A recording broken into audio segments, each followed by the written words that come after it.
Welcome to Shukla study point. आप सभी का स्वागत है आपके अपने YouTube channel Shukla study point में। मैं शिवम शुक्ला आप सभी दोस्तों का हार्दिक स्वागत करता हूं। आज के वीडियो के माध्यम से हम लोग चर्चा करेंगे हिंदी के बारे में, और हिंदी वो भी बीए थर्ड सेमेस्टर के छात्र छात्राओं के लिए। आप फर्स्ट ईयर अब पास कर चुके हैं, यानी फर्स्ट सेमेस्टर और सेकंड सेमेस्टर की परीक्षाएँ दे चुके हैं। तो अब आप BA second year third semester में पहुँच चुके हैं, यानी द्वितीय वर्ष के तृतीय सेमेस्टर में आप आ चुके हैं। और तृतीय सेमेस्टर में जब आप पहुंचते हैं और आपकी सब्जेक्ट में हिंदी भी है, तो हिंदी में आपको पढ़ना पड़ता है हिंदी गद्य के बारे में। थर्ड सेमेस्टर में आप लोग हिंदी गद्य के बारे में पढ़ते हैं, ठीक है। अब हिंदी गद्य में एक प्रकार से आपको बताऊं, जैसे प्रत्येक सब्जेक्ट में क्या होता है, 8-8 इकाइयाँ होती है, ठीक इसी प्रकार से हिंदी गद्य में भी 8 इकाइयाँ हैं। आप लोगों ने फर्स्ट सेमेस्टर में हिंदी काव्य पढ़ा, सेकंड सेमेस्टर में आप लोगों ने क्या पढ़ा, कार्यालय हिंदी और कंप्यूटर पढ़ा। थर्ड सेमेस्टर में आप हिंदी गद्य पढ़ेंगे। फोर्थ सेमेस्टर में आगे बढ़ेंगे आप तो एक प्रकार से हिंदी अनुवाद पढ़ेंगे। फिफ्थ सेमेस्टर में आप एक प्रकार से साहित्य शास्त्र के सिद्धांत के बारे में जानेंगे, ठीक है। और अच्छा, फिफ्थ सेमेस्टर में क्या होगा, आपके एक सब्जेक्ट के 2 पेपर होंगे, तो हिंदी के भी 2 पेपर होंगे, उसमें हिंदी का एक राष्ट्रीय काव्य पढ़ना पड़ेगा फिफ्थ सेमेस्टर में। तो ये सब है पूरा का पूरा फंडा। और उसके बाद में सिक्स सेमेस्टर, ठीक है। तो हिंदी गद्य आपको पढ़ना है बीए तृतीय सेमेस्टर के अंतर्गत 2024-25 की परीक्षाओं के लिए बहुत महत्वपूर्ण होने वाला है वीडियो, ठीक है। तो आज हम हिंदी गद्य के यूनिट 1 से बनने वाले बहुत ही महत्वपूर्ण प्रश्नों के बारे में जानने का प्रयास करेंगे और उनके उत्तर को भी बताने का प्रयास करूंगा। मतलब एक प्रश्नोत्तरी है ये 8 इकाइयों को लेकर के, यानी ये पहली इकाई है, इसके बाद में इकाई 2, इकाई 3, इकाई 4, इसी प्रकार से 8 इकाइयों तक की वीडियो जो होगी बिल्कुल फ्री में आपको यूट्यूब पर अवेलेबल करवाई जाएगी, ठीक है। तो आप सभी लोग आसानी से इस वीडियो को, इन सभी वीडियोज़ को देख पाएंगे। तो आप सभी लोग चैनल को सब्सक्राइब करें और वीडियो को शेयर ज़्यादा से ज़्यादा करें, ताकि सभी बच्चों का भला हो सके और अच्छे तरीके से वो अध्ययन कर सके। मैं आपको बताऊंगा, ऐसे मैं आपको समझाऊंगा कि एक भी डाउट आपका छूटेगा नहीं। तो लगभग बहुत सारे यहाँ पर आपके ऑब्जेक्टिव प्रश्न तो तैयार ही होंगे, इसके साथ ही साथ आपका लिखित वाला भी तैयार होगा। अच्छा, लिखित वालों से मुझे ध्यान आ गया कि एक कोर्स भी अपना है, खास करके हिंदी साहित्य बीए थर्ड सेमेस्टर के छात्र छात्राओं के लिए। पीडीएफ नोट्स और वीडियोज़ दोनों आपको मिल जाएंगे। और कितने रुपए में, मात्र और मात्र 100 रुपये उस कोर्स की प्राइज रखी। कितनी रुपए भैया, मात्र 100 रुपये कोर्स की प्राइज है। उसमें संपूर्ण हिंदी साहित्य में, यानी हिंदी गद्य के संपूर्ण सिलेबस को ध्यान में रखते हुए सारा का सारा पीडीएफ और वीडियोस जो एक प्रकार से हमने क्लासेस ली हैं, वो एक प्रकार से कोर्स है। वो यूट्यूब पर आपको वीडियोस नहीं मिलेंगी, 1-2 वीडियो आपको मिलेंगी, बाकी कोर्स जो है वो आपको मिल जाएगा मात्र 100 रुपये में। तो वीडियोस की लिंक भी आपको सेंड कर दी जाएगी, पीडीएफ नोट्स आपको सेंड कर दिए जाएंगे। आपको एक ग्रुप से ऐड कर दिया जाएगा, जिस ग्रुप में आने वाले समय में 2024 के जैसे कि सोशियोलॉजी, पॉलिटिकल साइंस, जियोग्राफी, सभी के नोट्स पीडीएफ में जब बनेंगे, या जो ऑब्जेक्टिव टाइप की, मतलब जो भी चीज़ें होंगी, ऑब्जेक्टिव मॉडल पेपर की पीडीएफ, लिखित मॉडल पेपर की पीडीएफ, वो सब पीडीएफ भी अदर सब्जेक्ट की भी वहाँ पर मैं सेंड करता रहूँगा।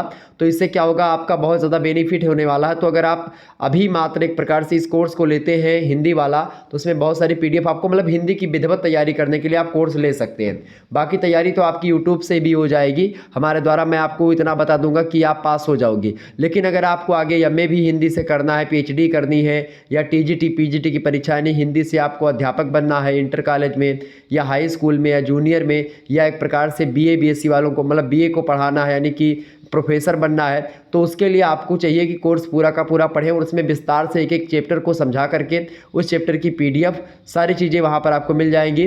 ग्रुप से आपको ऐड कर दिया जाएगा, वो डायरेक्ट हमसे आप जुड़े रहेंगे। तो आपको करना क्या है, अगर आप में से किसी को कोर्स लेना है तो मात्र 100 रुपये आपको पे करने होंगे। कहाँ पर, सबसे पहले आप लोगों को करना क्या है कि हमारा नंबर है 9161 93 60 62, ये मेरा व्हाट्सअप नंबर है। इसी पर आप लोगों को क्या करना है, व्हाट्सअप पे एसएमएस कर देना है। और जैसे ही यहाँ पर व्हाट्सअप पर आप एसएमएस करोगे, और आपको बस लिखना क्या है एसएमएस में, आपको वहाँ पर मैसेज में करना है, क्या लिखना है, आपको ये लिखना है कि सर जी हमको हिंदी साहित्य बीए थर्ड सेमेस्टर का कोर्स चाहिए। तो जितना ऐसे आप लिखेंगे, तुरंत मैं आपके पास एक यूपीआई का स्कैनर सेंड करूँगा। उसी पर मात्र आपको 100 रुपये पे करवा करके, गूगल पे, फ़ोन पे, जो भी आप पे वे चलाते हैं, आपका बगल वाले कोई चलाते हैं, मतलब जो भी आपके घर में या आस पड़ोस में चलाते हैं, आप किसी से भी उस पर 100 रुपये सेंड करवा करके और उसका स्क्रीनशॉट ले करके हमारे पास सेंड कर दीजिएगा, ठीक है। और जैसे ही आप स्क्रीनशॉट हमारे पास सेंड करोगे और तुरंत मैं उसको वेरीफाई करूँगा, जैसे चेक करूँगा और तुरंत जो है आपको एक प्रकार से ग्रुप से ऐड कर दिया जाएगा उसके बाद में। और उससे पहले जितनी भी क्लासेस की लिंक है वो एक प्लेलिस्ट के माध्यम से आपको सेंड कर दी जाएगी। वो ध्यान रहे, वो प्लेलिस्ट आपको किसी के पास शेयर नहीं करनी है, आपको खुद ही पढ़ना है, ठीक है, ये बात ध्यान रखिएगा। और उसके बाद में आपको PDF नोट्स मिल जाएंगे, तो आप आसानी से अपनी तैयारी कर पाएंगे वहाँ पर विधिवत तरीके से। और भी सब्जेक्ट के sociology, geography, home science, political science, सभी सब्जेक्ट के और भी जो भी क्लासेस होंगी या एक प्रकार से जो PDF नोट्स होंगी सभी सब्जेक्ट की बनती हैं, तो वो आपको उस ग्रुप में मिलती रहेंगी परीक्षा के अंत समय तक, ठीक है। तो सारी चीज़ें वहाँ पर विधिवत तरीके से तैयारी होने वाली, तो अगर आपको लेना है तो आप ले सकते हैं। बाकी यूट्यूब से हम तैयारी विधिवत तरीके से करवा ही रहे हैं, तो जिनमें मतलब इनमें से अगर आपको किसी को लेना तो आप ले सकते हैं। चलिए, पहला प्रश्न है, हिंदी गद्य की भाषा के वर्ण हैं, बताएं हिंदी भाषा के गद्य के वर्ण क्या। देखिए, राजस्थानी गद्य, ब्रजभाषा गद्य और खड़ी बोली गद्य, ये तीनों एक प्रकार से खास करके हिंदी गद्य की भाषा के वर्ण हैं। राजस्थानी गद्य का भी विकास आप देखते हैं, ब्रजभाषा गद्य का विकास और खड़ी बोली गद्य का विकास जब हो जाता है, ठीक है, 19वीं शताब्दी के मध्य के बाद तक, तो एक प्रकार से कहीं ना कहीं पे इन तीनों भाषा के वर्ण आपको दिखेंगे, चाहे राजस्थानी की अगर बात की जाए, चाहे खड़ी बोली की और चाहे ब्रजभाषा की बात की जाए। शुरुआत में क्या हुआ, देखिए हिंदी साहित्य में 2 विधाएँ होती हैं, एक गद्य विधा और एक काव्य विधा, ठीक है, एक गद्य एक पद्य, और एक होता है चंपू काव्य। तो चंपू काव्य आधा गद्य होता है, उतना ज़्यादा इंपॉर्टेंट नहीं है और उतना ज़्यादा हिंदी साहित्य में उसका महत्व भी नहीं है। तो गद्य विधा के अंतर्गत आप देखते हैं कहानी, उपन्यास, नाटक, निबंध, संस्मरण, व्यंग, आत्मकथा, इसके अलावा और भी तमाम सारे हैं, ठीक है। जैसे कि आप देखते हैं साक्षात्कार हो गया, यात्रा वृतांत हो गया, जीवनी हो गई, ठीक है, ये सब भी एक प्रकार से गद्य के अंतर्गत संकलित है। वहीं अगर पद्य की बात की जाए तो पद्य के अंतर्गत जैसे कविता किसी ने लिखा, कवि ने, कविता हो गई, गीत है, गाना है, मुक्तक है, ये सब क्या है, ये सब एक प्रकार से पद्य हैं। अब अगर आप देखेंगे गद्य में, आप देखेंगे तो गद्य में अलंकारों का प्रयोग, रस का प्रयोग, इन सभी का प्रयोग नहीं होता है। मतलब गद्य जो होता है उसमें भावों की प्रधानता नहीं होती है, उसमें विचारों की प्रधानता होती है। तो गद्य जो होते हैं वो विचार प्रधान होते हैं और जो काव्य होते हैं वो भाव और अलंकार, रस उसमें आपको मिला, मतलब वो भाव प्रधान होते हैं, ठीक है, ये बात ध्यान रखिएगा।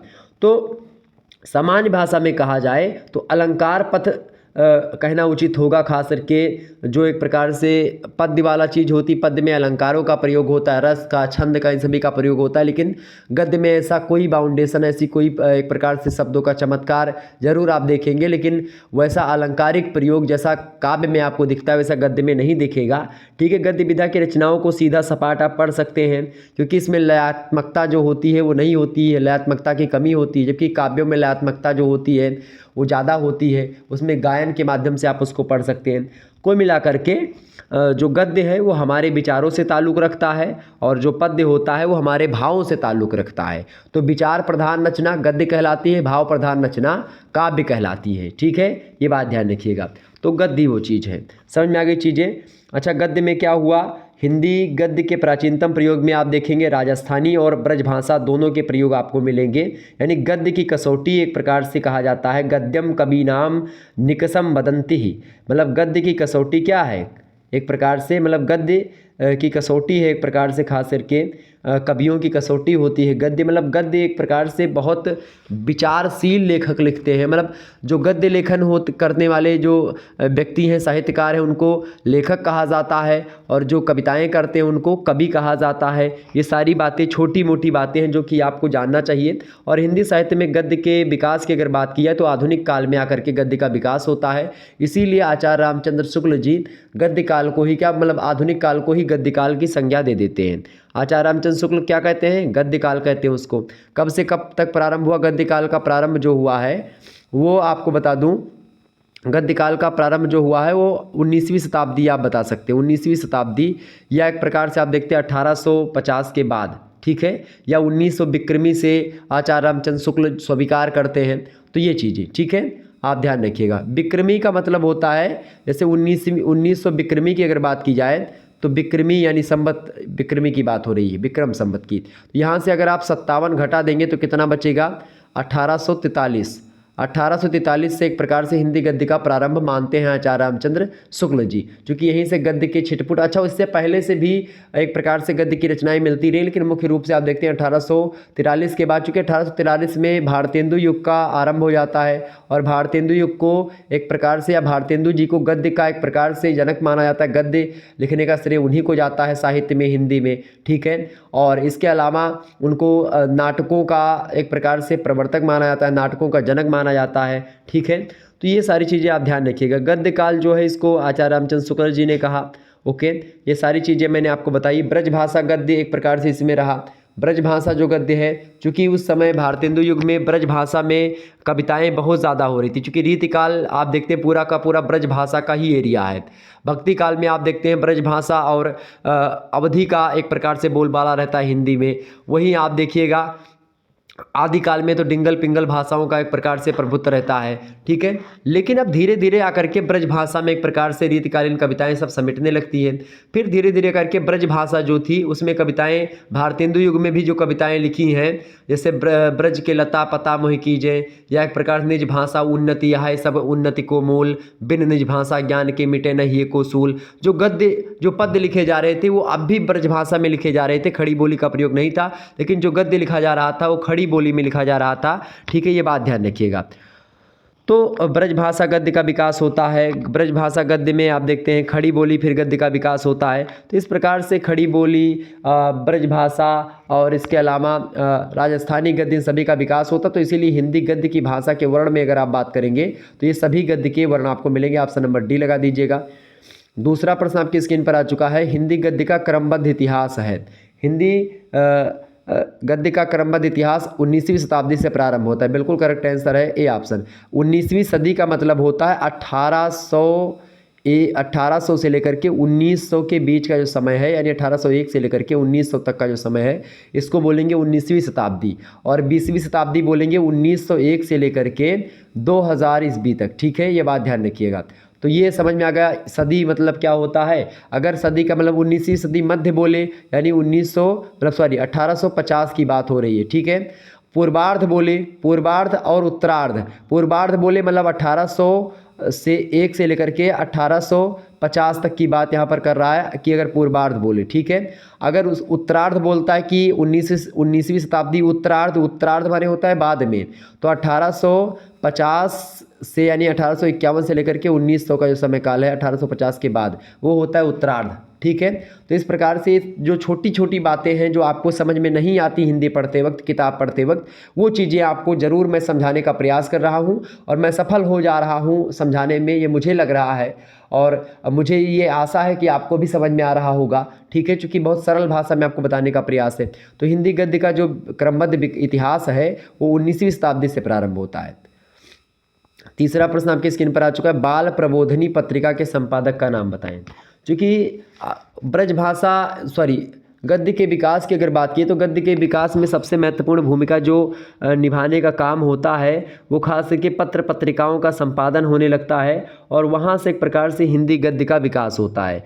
हिंदी गद्य के विकास को हम 4 युगों में बांटते हैं। पहला युग होता है भारतेंदु युग, दूसरा युग होता है द्विवेदी युग, तीसरा युग होता है छायावादी युग और चौथा होता है छायावादोत्तर युग, ठीक है, छायावाद के बाद वाला, ठीक है। भारतेंदु युग के जो गद्यकार हैं उनमें आपने सबसे पहला नाम तो भारतेंदु हरिश्चंद्र का ही है, ठीक है। आप देखते हैं कवि बचन सुधा और हरिश्चंद्र चंद्रिका, ये सब एक प्रकार से लोकप्रिय पत्रिकाएं हुई जो एक प्रकार से गद्य में थी।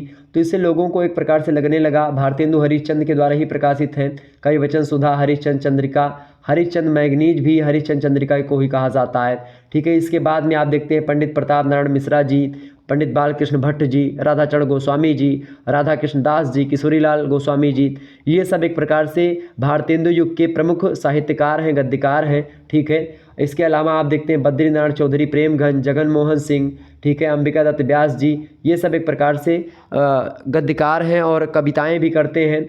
और भारतेंदु युग में आप देखते हैं नाटक, उपन्यास, कहानी, निबंध, आलोचना, ये सब, और इसके साथ ही साथ पत्र पत्रिकाओं का संपादन होने लगता है और कुछ मौलिक रचनाएं लिखी जा रही थी। लगभग अधिकतर रचनाएं अनुदित थी। अनुदित मतलब होता है कि ऐसी रचनाएं जो कि एक प्रकार से संस्कृत से अनुवाद कर ली गई या अंग्रेजी से अनुवाद कर ली गई या बंगला भाषा से अनुवाद कर ली गई, तो इस प्रकार से, ठीक है।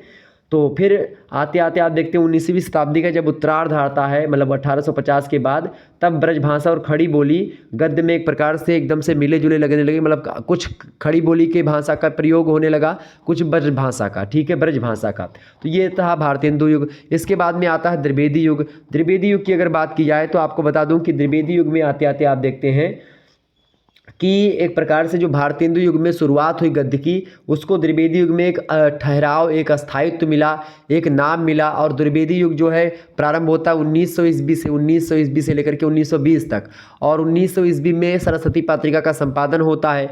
सरस्वती पत्रिका के संपादकों में आप देखते होंगे कई सारे विद्वानों के नाम, जैसे कि सरस्वती पत्रिका के संपादन में आपने देखा होगा बाबू श्याम सुंदर दास, ठीक है। इसके अलावा बाबू श्याम सुंदर दास के अलावा आप देखते हैं जो है चिंतामणि घोष के द्वारा सबसे पहले सरस्वती पत्रिका का संपादन किया गया 1900 में। फिर उसके बाद में 1901 ईस्वी में श्याम सुंदर दास जो होते हैं संपादन प्रारंभ करते हैं 1901 में सरस्वती पत्रिका का।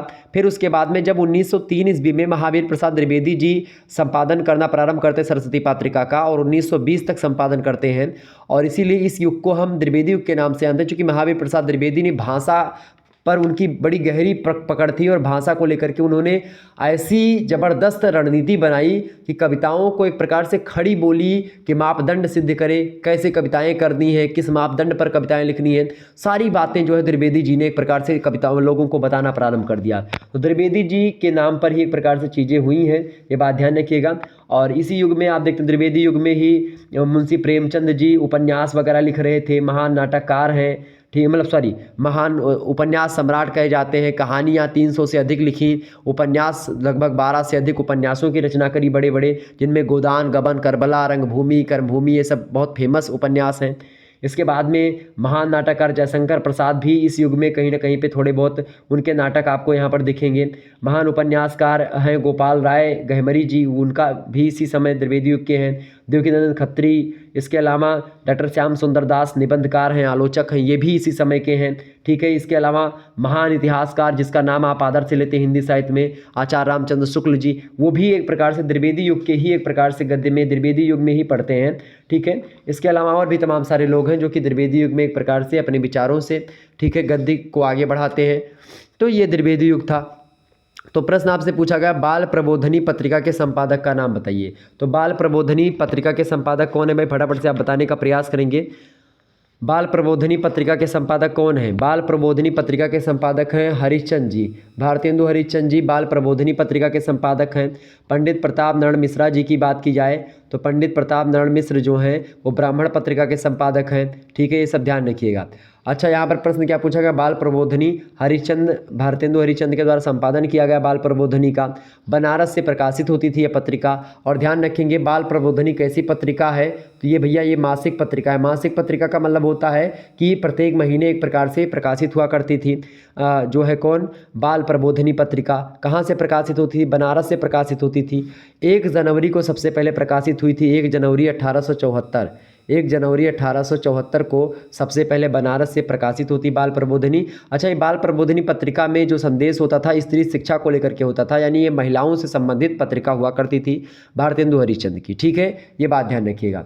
तो ये हो गई बाल प्रबोधनी पत्रिका के बारे में। अच्छा, और 2 युग आपके बच रहे हैं, उसके बारे में मैंने आपको नहीं बताया, तो मैंने सोचा कि बहुत ज़्यादा आप लोग समझ नहीं पा रहे होंगे, तो उसमें अगले जो युग आते हैं उसके बाद में कौन सा युग आता है? छायावाद युग आता है। छायावाद में आप देखते हैं उच्च कोटि के काव्यकार और गद्यकार दोनों होते हैं। जयशंकर प्रसाद जो है वो द्विवेदी युग में भी हैं, और आप देखेंगे छायावाद के भी प्रमुख स्तंभ काव्यों में आप आकर के मिलते हैं। चूँकि छायावाद में शुरुआती दौर में ये निबंध और कहानी, मतलब उपन्यास, निबंध और कहानियाँ, एक प्रकार से उपन्यास इन्होंने लिखा जयशंकर प्रसाद ने, ऐतिहासिक उपन्यासकार हैं, ठीक है, आपको पढ़ना पड़ेगा इनके बारे में। इनका ध्रुव स्वामिनी आपके पाठ्यक्रम में संकलित है जयशंकर प्रसाद का। तो सबसे उच्च गद्य लेखक हैं छायावाद के जयशंकर प्रसाद। इसके बाद में निराला, पंत, महादेवी वर्मा ये छायावाद के नायकों में से हैं। प्रसाद, पंत, निराला, महादेवी वर्मा छायावाद के 4 स्तंभ माने जाते हैं, ठीक है। छायावाद का ब्रह्मा, विष्णु, महेश और दुर्गा कहा जाता है इन लोगों को। प्रसाद को ब्रह्मा, पंत को विष्णु और निराला को महेश और महादेवी वर्मा को दुर्गा कहा जाता है छायावाद की। काव्य में इन सभी लोगों ने बहुत रचनाएं लिखी हैं छायावाद में, लेकिन इसी समय गद्य में भी रचनाएं ये लोग लिख रहे थे। चाहे पंत की बात की जाए, मतलब महादेवी वर्मा जी की अगर बात की जाए तो महादेवी वर्मा ने कई सारी रचनाएं लिखी हैं। और जयशंकर प्रसाद, निराला, चतुर्सेन शास्त्री, बेचन शर्मा, भगवती चरण वर्मा, भगवती प्रसाद वाजपेयी, इला चंद्र जोशी, यशपाल अग्गे, जैनेन्द्र कुमार, उपेंद्र नाथ अस्क, ये सब एक प्रकार से लोकप्रिय यहाँ पर रहे हैं छायावाद के। इसके बाद में डॉक्टर नगेंद्र, हजारी प्रसाद द्विवेदी। इसके बाद में आता है छायावाद युग, मतलब छायावाद के बाद में आता है छायावादोत्तर। छायावादोत्तर युग में हिंदी गद्य का समुचित और पूर्व अपेक्षित विकास होता है और लगातार आप देखते हैं इस छायावादोत्तर युग में समालोचना को अधिक स्थान मिलता है। आलोचनात्मक टिप्पणियाँ लिखी गई, हिंदी नाटक, एकांकी नाटक और इसके अलावा उपन्यास, कहानी, निबंध के साथ साथ जीवनी साहित्य, आत्मकथा, यात्रा वृत्तांत, संस्मरण, रेखाचित्र, रिपोर्टाज, इंटरव्यू, डायरी, ठीक है, ये सब लिखे जा रहे थे। अभिनंदन ग्रंथ लिखे जा रहे थे, स्मृति ग्रंथ, पत्र पत्रिकाओं का एक प्रकार से एक बाढ़ सी आ गई थी मानो इस युग में। तो कुल मिलाकर के इस युग में आचार्य हजारी प्रसाद द्विवेदी आलोचकों में बड़े फेमस होते हैं। Acharya Nandulal Vajpeyi, Dhirendra Verma, doctor Nagendra, doctor Ramvilas Sharma, doctor Range Raghav, Gulab Rai, Acharya Vishwanath Prasad Mishra, Agyeya Muktibodh, doctor Satyendra, Mata Prasad गुप्त, डॉक्टर किशोरीलाल गुप्त, ये लोग समालोचक हैं, आलोचक हैं। एक प्रकार से जो चीज़ें गलत हैं, जो चीज़ सही हैं, उन सभी चीज़ों को बताने का काम करते दूसरे लोगों के बारे में। तो ये रही कुछ चीज़ों के बारे में जो मैंने आपको बताई। अच्छा, आधुनिक काल या गद्य काल की विशेषताएं ये थी कि पद्य के साथ साथ यहाँ पर गद्य का विकास हुआ। खड़ी बोली का साहित्य क्षेत्र में एकाधिकार जो एक प्रकार से था वो एक प्रकार से अब दिखने लगा। मतलब खड़ी बोली हिंदी की राष्ट्रभाषा होने एक प्रकार से हो गई लगभग यहाँ तक आते आते। राष्ट्रभाषा वैसे भारत की कोई नहीं, लेकिन यहाँ तक आते आते राष्ट्रभाषा के रूप में खड़ी बोली का विकास होगा। हिंदी मतलब खड़ी बोली समझा जाने लगा। राष्ट्रीय भावना का विकास हुआ, ठीक है। सामाजिक क्षेत्र में नवयुग की चेतना, जैसे मानवतावाद का विकास हुआ, यहाँ पर मानव का स्वरूप, सामाजिक व्यवस्था, इन सभी का विकास हुआ। मार्क्सवादी विचारधारा का प्रभाव पड़ा और आप देखते हैं कि तमाम प्रकार के जो विचार हैं, तमाम प्रकार के विचारधाराएं हैं, चाहे वो मार्क्सवाद की बात की जाए, चाहे वो एक प्रकार से मनोविश्लेषणवाद की बात की जाए, या आज़ादी से मोहभंग की बात की जाए। आज़ादी के बाद में आप देखते हैं बहुत सारी चीज़ें, यथार्थवाद की परंपरा रही हो, ये सब आकर के आधुनिक काल में तमाम प्रकार की विचारधाराएँ आती हैं और उन्हीं विचारधाराओं के माध्यम से गद्य जो है आगे बढ़ता है। क्योंकि गद्य जो होता है विचारों की कसौटी होती है, गद्य में विचार इंपॉर्टेंट होते हैं। आप चलिए प्रश्नों को समझने का प्रयास करते हैं। चौथा प्रश्न है, भारतेंदु युग के लेखक कौन है? बताएं, भारतेंदु युग के लेखक कौन है? तो पंडित प्रताप नारायण मिश्रा जी भारतेंदु युग के लेखक है, ये बात ध्यान रखिएगा। राहुल संकृत्यायन जी की, अच्छा, प्रताप नारायण मिश्रा जी का जो जन्म हुआ था 24 सितंबर 1856 को हुआ था। इनकी मृत्यु प्रताप नारायण मिश्रा जी की 6 जुलाई 1854 को हुई थी, यह बात भी आप ध्यान रखिएगा। पंडित राहुल संकृत्यायन जी की बात की जाए तो राहुल संकृत्यायन जो हैं इनको महापंडित भी कहा जाता है, महापंडित की उपाधि भी इनको मिली थी। 9 अप्रैल 1893 में इनका जन्म हुआ था, 14 अप्रैल 1963 में इनकी मृत्यु हुई थी। राहुल संकृत्यायन जो है ये एक प्रकार से घुमक्कड़ एक प्रकार से बहुत थे, ठीक है। अथा तो घुमक्कड़ जिज्ञासा इन्हीं का ग्रंथ है। अगले जो विद्वान हैं आपके वासुदेव शरण अग्रवाल। वासुदेव शरण अग्रवाल का जन्म 7 अगस्त 1904 को हुआ था, मृत्यु 27 जुलाई 1966 को हुई थी। इसके अलावा बालकृष्ण भट्ट की बात की जाए तो इनका जन्म 3 जून 1844 को हुआ था, मृत्यु 20 जुलाई 1914 को हुई थी। ये सारी बातें ध्यान रखेंगे। अगला प्रश्न आप देखिएगा, सॉरी 5वां प्रश्न है, हिंदी प्रदीप के संपादक थे, बताएं। हिंदी प्रदीप के संपादक, थोड़ा जुकाम है तो इसीलिए बीच बीच में खांसी आ जाती है, तो उसके लिए माफ़ी चाहूँगा। हिंदी प्रदीप के संपादक कौन थे भाई? अच्छा, हिंदी प्रदीप ये भी एक कैसी पत्रिका है? अगर आपसे पूछे हिंदी प्रदीप कैसी पत्रिका है, मासिक है, दैनिक है, साप्ताहिक है या वार्षिक है? तो हिंदी प्रदीप जो है ये मासिक पत्रिका है, ठीक है। कैसी पत्रिका भैया? 1 महीने पे आती थी, मासिक पत्रिका है, ठीक है। तो इसके हिंदी प्रदीप के जो संपादक हैं वो कौन है? बालकृष्ण भट्ट हैं। हिंदी प्रदीप के संपादक कौन है? Balkrishna Bhatt. Option number B में दिया है बालकृष्ण भट्ट, करेक्ट आंसर हो जाएगा। तो हिंदी प्रदीप पत्रिका के संपादक जो हैं बालकृष्ण भट्ट हैं।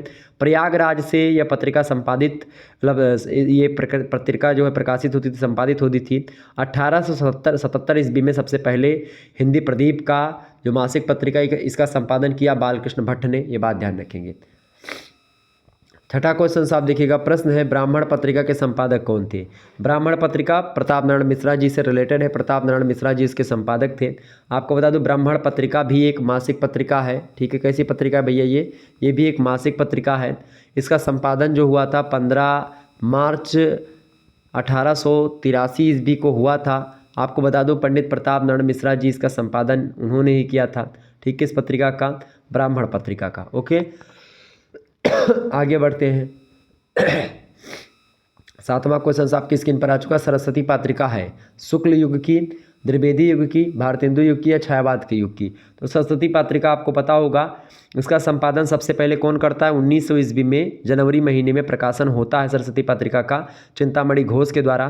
फिर इसके बाद में मतलब बहुत सारे लोग उनके साथ भी थे, लेकिन मुख्य रूप से चिंतामणि घोष का नाम आता है। फिर इसके बाद में 1901 ईस्वी में श्याम सुंदर दास जी एक प्रकार से इसका प्रकाशन संभालते हैं। फिर उसके बाद में 1903 में द्विवेदी जी यानी महावीर प्रसाद द्विवेदी जी आते हैं और वो इसका प्रकाशन संभाल लेते हैं, संपादन करना प्रारंभ करते हैं। और हिंदी की जो खड़ी बोली का विकास है और खड़ी बोली का एक प्रकार से जो युवा अवस्था मान लेते खड़ी बोली की, वो द्विवेदी युग को माना जाता है। और द्विवेदी युग का एक प्रकार से पूरा श्रेय महावीर प्रसाद द्विवेदी को जाता है, ठीक है। चाहे वो मैथिली शरणगुप्त जी बहुत इज्जत करते थे महावीर प्रसाद द्विवेदी जी की।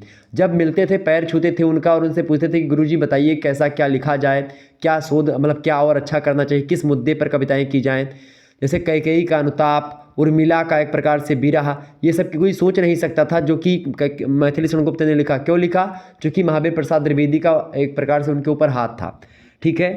तो बहुत मानते थे मैथिली शरणगुप्त जी और बहुत उच्च कोटि के विचारक मतलब एक प्रकार से विद्वान है मैथिली शरणगुप्त जी, ठीक है। ये बात भी आप ध्यान रखिएगा। तो प्रश्न क्या है, सरस्वती पत्रिका जो है किस युग की है, तो भाई सभी जाहिर सी बात है द्विवेदी युग की है। Option number B correct answer हो जाएगा। द्विवेदी जी ही ने संभाला है उसको लगभग 17 सालों तक। अगला प्रश्न आप देखिएगा, 8वां नंबर प्रश्न आपकी स्क्रीन पर आ चुका है। भारतेंदु युग के लेखक या पत्रकार हैं। भारतेंदु युग के लेखक और पत्रकार में अगर बात की जाए तो बालकृष्ण भट्ट जी पत्रकार भी हैं और लेखक भी हैं। ऑप्शन नंबर इसका ए करेक्ट आंसर हो जाएगा। नेक्स्ट क्वेश्चन आप देखिएगा, 9वां नंबर प्रश्न आपकी स्क्रीन पर आ चुका है। फटाफट से आप लोग देखने का प्रयास करेंगे। एक बार वीडियो को लाइक और शेयर अवश्य कर दीजिएगा ताकि इसी प्रकार से और वीडियोज़ आपको मिलती रहें। अगला प्रश्न है, भारतेंदु युग की पत्रिका नहीं है इनमें से। देखिए आनंद कादम्बिनी, ये भारतेंदु युग की है बिल्कुल। आनंद कादम्बिनी का प्रकाशन किसने मतलब आनंद कादम्बिनी किसकी है बताएं। आनंद कादम्बिनी जो पत्रिका है इसका प्रकाशन का श्रेय किसको जाता है, आनंद कादम्बिनी। फटाफट से आप बताने का प्रयास करेंगे। आनंद कादम्बिनी एक प्रकार से एक पत्रिका है, इसका प्रकाशन किसके द्वारा किया गया, तो आनंद कादम्बिनी का प्रकाशन जो हुआ है वो किसके द्वारा हुआ है भैया, प्रेमघन के द्वारा हुआ है, ठीक है। बद्री नारायण चौधरी प्रेमघन के द्वारा हुआ है। 1881 में मिर्ज़ापुर से पत्रिका प्रकाशित होती थी आनंद कादम्बिनी, ठीक है। और इसके बाद में हरिश्चंद्र चंद्रिका जो है ये भी भारतेंदु युग की ही है। स्वयं भारतेंदु हरिश्चंद्र जी इसके संपादक हैं, प्रकाशक हैं। 1873 ईस्वी में इसका प्रकाशन होता है भारतेंदु युग की पत्रिका हरिश्चंद्र चंद्रिका का, ठीक है। ये बात ध्यान रखिएगा। और 1874 ईस्वी में हरिश्चंद्र चंद्रिका का ही नाम बदल करके हरिश्चंद्र मैगनीज रख दिया, मतलब हरिश्चंद्र मैगनीज जो है एक प्रकार से 1873 में होता है। उसके बाद में हरिश्चंद्र चंद्रिका इसका नाम हो जाता है 1874 में, एक साल के बाद बदल दिया जाता है। सरस्वती पत्रिका जो है भारतेंदु युग की नहीं है, सरस्वती पत्रिका द्विवेदी युग की है, बात ध्यान रखिएगा, ओके। ब्राह्मण पत्रिका के संपादक कौन है, आपको बता दूं 15 मार्च 1883 में संपादन होता है इसका, पंडित प्रताप नारायण मिश्रा के द्वारा मासिक पत्रिका है ब्राह्मण पत्रिका। तो ये तीनों पत्रिकाएं आनंद कादम्बिनी, हरिश्चंद्र चंद्रिका और एक प्रकार से ब्राह्मण, ये भारतेंदु युग की पत्रिका है, जबकि सरस्वती पत्रिका द्विवेदी युग की पत्रिका है, ठीक है। 10वां क्वेश्चन आप देखिएगा, काशी नगरी प्रचारी सभा की स्थापना किसने की थी, तो काशी नगरी प्रचारी सभा की स्थापना 3 व्यक्तियों ने मिलकर के करी थी। उनका नाम है, पहले व्यक्ति हैं श्याम सुंदर दास जी, दूसरे हैं पंडित राम नारायण मिश्रा जी और तीसरे व्यक्ति हैं शिव कुमार सिंह जी। ये तीनों 9वीं कक्षा में पढ़ रहे थे और वाराणसी में एक कॉलेज पढ़ता है क्वींस कॉलेज। क्वींस कॉलेज में लोग उसी क्वींस कॉलेज के बरामदे में बैठे हुए थे और उसी समय इन लोगों के दिमाग में आया कि भाई एक प्रकार से काशी नगरी प्रचारी सभा की स्थापना कर दी है। तो इन तीनों लोगों ने मिल करके उसी बरामदे में वाराणसी के क्वींस कॉलेज में काशी नगरी प्रचारी सभा की स्थापना की, ये बात ध्यान रखिएगा, ओके। 9वीं कक्षा में थे जब इन्होंने एक प्रकार से इसकी स्थापना करी थी काशी नगरी प्रचारी सभा की। अच्छा, कब करी थी काशी नगरी प्रचारी सभा की स्थापना, कब की गई, तो 16 जुलाई 1893 के समय, ठीक है। तो ऑप्शन नंबर इसमें लगा दीजिएगा श्याम सुंदर दास हैं। तो मुख्य स्थापना इन्हीं का श्रेय जाता है, चूँकि ये मेन थे Shyam Sundar Das. Option number A correct answer होगा। अगला प्रश्न 11वां नंबर प्रश्न आप देखिएगा, हिंदी गद्य का उत्कर्ष का सूर्योदय काल था, बताएं। द्विवेदी युग, भारतेंदु युग, शुक्ल युग या स्वतंत्रोत्तर युग। तो हिंदी गद्य का जो उत्कर्ष काल या सूर्योदय काल है वो द्विवेदी युग को कहा था, चूँकि सरस्वती पात्रिका एक प्रकार से बहुत ज़बरदस्त पात्रिका थी और भाषा के विकास में भाषा का परिमार्जन और पारिष्कृत रूप जो आया वो महावीर प्रसाद द्विवेदी की देन है। ठीक है, तो द्विवेदी युग में ही एक प्रकार से आया। Option number A correct answer होगा। 12वां नंबर प्रश्न आप देखिएगा, 12 नंबर है, श्रृंगार रस मंडल, मंडल नहीं यहाँ पर मंडन कर लीजिए, श्रृंगार रस मंडन के रचयिता कौन है बताएं। श्रृंगार रस मंडन के रचयिता हैं गोस्वामी विट्ठलनाथ। ऑप्शन नंबर इसका डी करेक्ट आंसर हो जाएगा। अच्छा, नाभादास की एक रचना है अष्टयाम नाभादास, ठीक है, ये बात ध्यान रखिएगा। तो अष्टयाम रचना किसकी है? नाभादास है। अष्टयाम के बारे में भी मैं एक चीज़ आपको बताने वाला हूँ, ध्यान रखिएगा। ठीक है, अभी एक प्रश्न मैंने रखा है इसमें। अगला प्रश्न 13वां नंबर प्रश्न देखिएगा, हिंदी खड़ी बोली के जन्मदाता कौन है? प्रताप नारायण मिश्रा जी, भारतेंदु हरिश्चंद्र जी, श्याम सुंदर दास जी या जयशंकर प्रसाद जी, बताएं। तो हिंदी खड़ी बोली जो है उसके जन्मदाता की अगर बात की है तो भारतेंदु हरिश्चंद्र जी का नाम आएगा। ऑप्शन नंबर इसका बी करेक्ट आंसर हो जाएगा। हिंदी गद्य के जनक तो या हिंदी में नाटकों के जनक या एक प्रकार से नाटकों का विकास, ठीक है, तो ये सब भारतेंदु जी के नाम आता है, Bharatendu Harishchandra. Option number B correct answer हो जाएगा। आगे बढ़ते हैं, अगला प्रश्न आपकी स्क्रीन पर आ चुका है। 14 नंबर क्वेश्चन आप देखिएगा, मोस्ट इंपॉर्टेंट प्रश्न है आपकी परीक्षा के दृष्टि से। एक बार सभी लोग वीडियो को लाइक और शेयर जरूर कर दीजिएगा। अगला प्रश्न, खड़ी बोली का प्रारंभ किस कृति से माना जाता है? देखिए, खड़ी बोली का जो प्रारंभ है वो मुख्य रूप से चंद छंद वर्णन की महिमा से माना जाता है। चंद छंद वर्णन की महिमा जो है, वर्णन की महिमा, इसके लेखक हैं गंग कवि। ठीक है, गंग कवि, ये गद्य की रचना है, ये बात ध्यान रखिएगा, चंद छंद वर्णन की महिमा। इसके अलावा जो अगली ये पहली रचना लिखी हुई है तो करेक्ट आंसर आपका सी होगा। लेकिन 84 वैष्णवन की वार्ता भी आपसे प्रश्न बन सकता है। तो 84 वैष्णवन की वार्ता के लेखक कौन है? गोकुलनाथ जो है इसके लेखक हैं। किसके? 84 वैष्णवन वार्ता के लेखक कौन है? गोकुलनाथ है। ठीक है, और अष्टयाम के रचयिता कौन है? नाभादास हैं। अष्टयाम के रचयिता कौन है भैया? नाभादास है। और वर्ण रत्नाकर को किसने लिखा है? ज्योतिश्वर ठाकुर ने लिखा है वर्ण रत्नाकर को, गद्य की रचना है, ये बात ध्यान रखिएगा। अब यहाँ पर अष्टयाम जो रचना है नाभादास की, अष्टयाम का मतलब आप समझ लो, अष्टयाम का मतलब होता क्या है? आपको कोई नहीं बताया होगा अष्टयाम के बारे में, तो आज मेरे मुखारबिंदों से सुन लो कि अष्टयाम होता क्या है। क्योंकि हिंदी आप पढ़ रहे हो तो विधिवत जानकारी आपके पास होनी चाहिए हिंदी के बारे में। अष्टयाम, याम माने होता है क्रियाकलाप एक प्रकार से, अष्ट माने 8 प्रकार के। अब वो 8 प्रकार के पहर की बात यहाँ पर, अष्टयाम का सीधा सा मतलब होता है क्रियाकलाप के माध्यम से, मतलब प्रत्येक पहर में 8 पहरों में किए गए क्रियाकलाप। ठीक है, तो अष्टयाम जो होता है, चूंकि एक दिन में कितने घंटे होते हैं? एक दिन में मतलब दिन रात मिला करके 24 घंटे होते हैं।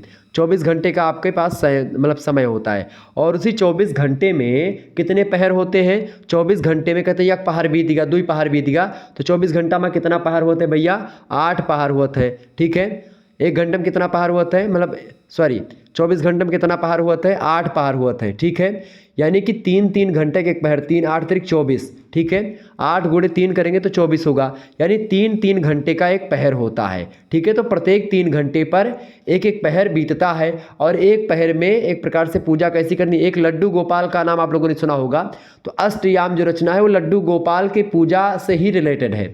तो जो 8 पहर है उनका नाम क्या क्या है?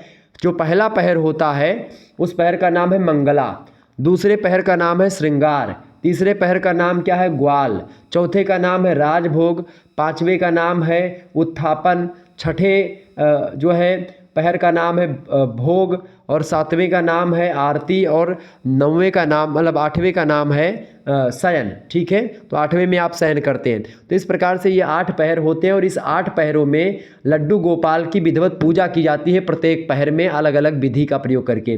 प्रथम पहर में मंगला किया जाता है, फिर श्रृंगार किया जाता है दूसरे पहर में, तृतीय पहर में ग्वाल के रूप में सजाया जाता है, चौथे में राजभोग, फिर उसके बाद में उत्थापन, फिर भोग लगाया जाता है, फिर आरती, फिर शयन, इस प्रकार से होता है। ठीक है, ये एक प्रकार से अष्टयाम के बारे में जो जानकारी थी मैंने आपको बताई। लड्डू गोपाल बहुत सारे लोग पूजते हैं, तो लड्डू गोपाल जो पूजा जाता है वो 8 पहर में पूजा जाता है। ठीक है, एक पहर में 3 घंटे होते हैं, 24 घंटे में 8 पहर होते हैं। उन्हीं 8 पहरों के बारे में मैंने आपको बताया, मंगला, श्रृंगार, ग्वाल, राजभोग, उत्थापन, भोग, आरती और शयन। ठीक है, आगे बढ़ते हैं। 15वां प्रश्न आप देखिएगा, 15 नंबर प्रश्न है, द्विवेदी युग किसके नाम पर पड़ा। मैंने आपको बार बार बताया था अभी कि भाई द्विवेदी युग जो नाम पड़ा है महावीर प्रसाद द्विवेदी के नाम पर पड़ा है। भाषा का परिमार्जन परिष्कृत रूप उन्होंने ही प्रस्तुत करा और काशी नगरी प्रचारी जो सरस्वती पत्रिका थी इसका संपादन 1903 में संभाला। इसीलिए बहुत सारे लोग द्विवेदी युग की समय सीमा 1903 से लेकर के 1920 तक मानते हैं, यानी जब तक उन्होंने सरस्वती पत्रिका का संपादन किया महावीर प्रसाद द्विवेदी ने तब तक ही द्विवेदी युग माना है बहुत सारे विद्वानों ने। लेकिन बहुत सारे विद्वानों ने 1900 ईस्वी से लेकर के 1920 तक माना है। ठीक है, कुल मिलाकर के द्विवेदी युग जो है द्विवेदी जी के ही नाम पर पड़ा है, महावीर प्रसाद द्विवेदी। ऑप्शन नंबर इसका एक करेक्ट आंसर हो। बहुत सारे छात्र छात्राएं भ्रमित हो जाते हैं और हजारी प्रसाद द्विवेदी लगा देते हैं, लेकिन नहीं, हजारी प्रसाद द्विवेदी नहीं होगा, महावीर प्रसाद द्विवेदी होगा, यह बात ध्यान रखिएगा। आगे देखते हैं अगला प्रश्न। 16वां नंबर प्रश्न आपकी स्क्रीन पर आ चुका है, हिंदी खड़ी बोली गद्य का आविर्भाव किस शताब्दी में हुआ। तो हिंदी खड़ी बोली गद्य का जो आविर्भाव हुआ वो 19वीं शताब्दी में हुआ। ठीक है, मैंने आपको बताया था 1800 से लेकर के 1900 ईस्वी का जो समय काल है यही बोला जाता है 19वीं शताब्दी। तो करेक्ट आंसर क्या होगा, 19वीं शताब्दी। 17वां प्रश्न आपकी स्क्रीन पर आ चुका है, 84 वैष्णवन की वार्ता, इसके लेखक कौन है। मैंने शुरुआत में आपको बताया 84 वैष्णवन की वार्ता पुस्तक के लेखक कौन है भैया, उसके लेखक हैं गोकुलनाथ। कौन है, गोकुलनाथ उसके लेखक हैं। अच्छा, चतुर्भुज दास की एक रचना है, मतलब कई रचनाएं वैसे तो, इनकी एक रचना है मंगल सार यस, एक रचना है शिक्षा सार यस, और एक रचना इनकी बड़ी फेमस रचना है हितजू को मंगल। हितजू को मंगल चतुर्भुज दास की रचना है। इसके अलावा विट्ठलनाथ की रचना कौन सी है, 8 पहर की सेवा, ये भी लड्डू गोपाल से रिलेटेड है। 8 पहर की सेवा नाभादास ने अष्टयाम ही लिख दिया था, तो अष्टयाम ये तो लिख नहीं सकते थे, तो जो अष्टयाम में चीज़ें हैं अष्टयाम। ठीक है,